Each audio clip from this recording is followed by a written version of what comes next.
Primarily तो उन्होंने D बॉटलनेकिंग की बात की थी पेंट शॉप के अंदर, which has been a major constraint इनके प्रोडक्शन लाइन के अंदर, जो एक्सपेक्टेड है अर्ली नेक्स्ट ईयर तक सॉल्व हो जाएगी, विच जो कैपेसिटी एडिशन से बेसिकली इंक्रीमेंटली तो प्लांट वैसे ही 100% से ज़्यादा ही चल रहा है, और डबल शिफ्ट बेसिस पे भी it's producing above 50,000 units consecutively, and this year भी एक्सपेक्टेड है कि 105% कैपेसिटी पे चलेगा ये प्लांट, बट इसकी डी बॉटलनेकिंग के बाद इसमें कोई 10 से 15,000 यूनिट एक्स्ट्रा निकल सकते हैं.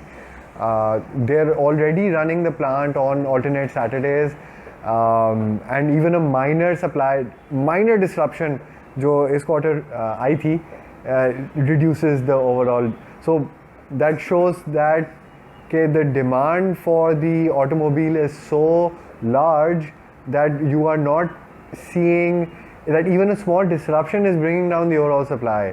तो आपकी top line जो है वो constrained हुई है because your production line is constrained, which shows a lot. Apart from that, एक और रिलीज ये आया था, इन्फॉर्मेशन ये बताई थी उन्होंने कि they are launching new variant for the Hilux by first half of next year FY17, और बाय FY18 इनका फॉर्च्यूनर जो इनका प्रीमियम ब्रांड है, उसकी भी एक रिप्लेसमेंट लॉन्च करने का या फेस लिफ्ट के साथ लॉन्च करने का इरादा है bye FY18.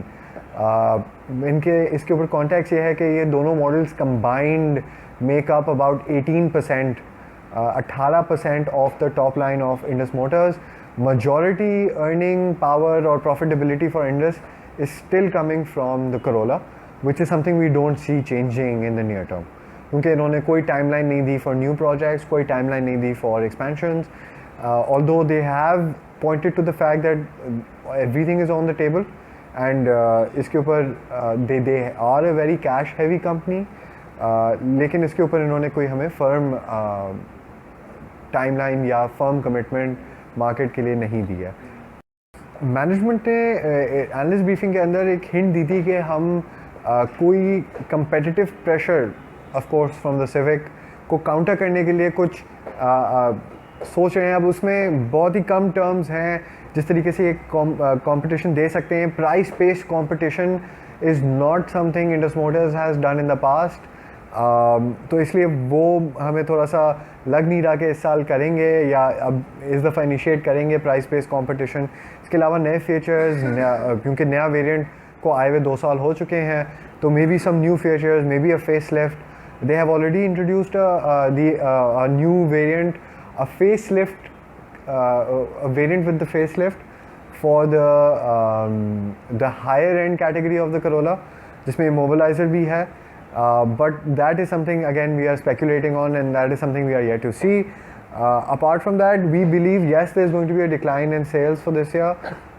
It's going to be around about 7% for the year, making the total amount of units that they have sold about 53,000 compared to 54,000 last year. So yes, there is going to be a decline. But overall, in the long term, we don't see a major fall in the Corolla sales.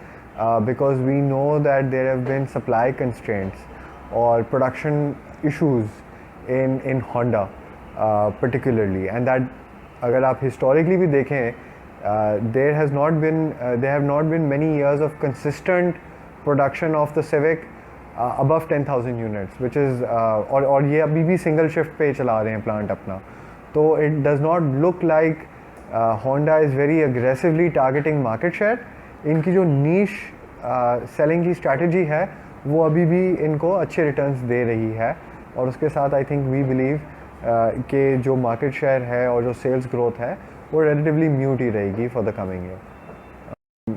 हमारी FY17 की Indus Motors की earning की expectation 137 rupees पर share है, जो पिछले साल के 145 रुपीज़ से 7 rupees कम है. And the reason for that decline is largely because of the 7% decline year on year in Corolla sales, जो हमें लग रहा है इस साल मटेरियलाइज होंगी. इसलिए क्योंकि of course model run out हो गया है, फिर होंडा की सिविक की ऑफरिंग भी जो है वो उसी सेगमेंट में कम्पीट करती है, और जो नई ऑफरिंग आई है. But apart from that the reason ये डिक्लाइन बहुत कम है अगर आप ये कंपेयर करें कि इन द सेम पीरियड जो जापानीज़ येन है वो पाकिस्तानी रुपये के अगेंस्ट सिग्निफिकेंट स्ट्रेंथ दिखा चुका है, जो पिछले साल का एवरेज तकरीबन 119 JPY टू US डॉलर था, वो अब तकरीबन 103-104 की रेंज में आ गया है। तो ये सिग्निफिकेंट अप्रिसिएशन जापानीज़ येन के अंदर जो ऑटोमोटिव मैन्युफैक्चरर्स को, असेंबलर्स को काफ़ी हर्ट करती है, क्योंकि अप्रॉक्सीमेटली 50% इनका रॉ मटेरियल अभी भी आता है, इंपोर्ट होता है जापान से। तो वो चीज़ इंडस मोटर्स को इतना हर्ट नहीं करती, क्योंकि ये बहुत इफ़ेक्टिवली अपनी ऑर्डर बुक को और फॉरेन एक्सचेंज के एक्सपोजर को हेज कर पाते हैं।